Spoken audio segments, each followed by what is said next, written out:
Franco Laureri, responsabile marketing dell'Associazione Antiche Vie del Sale. Buonasera Franco. Buonasera a voi. Volevo chiederti quando partirà questo progetto. Abbiamo appena terminato la convention qui a Borghetto da Roscia e parlaci di questo progetto. Adesso abbiamo incominciato a mettere le prime pietre. L'importante è avere avuto tutti questi sindaci, questi rappresentanti del territorio, questi stakeholder, queste persone che sono interessate allo sviluppo di questa valle.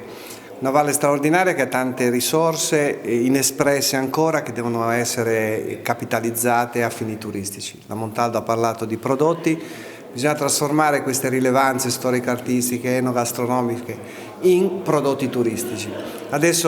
Oggi ci sono tante persone che lavorano su questo territorio, che hanno forti interessi perché vivono di queste esperienze. Noi le metteremo insieme in un gruppo ristretto di lavoro e quindi a breve ci saranno i prodotti turistici di questa Antiche Vie del Sale.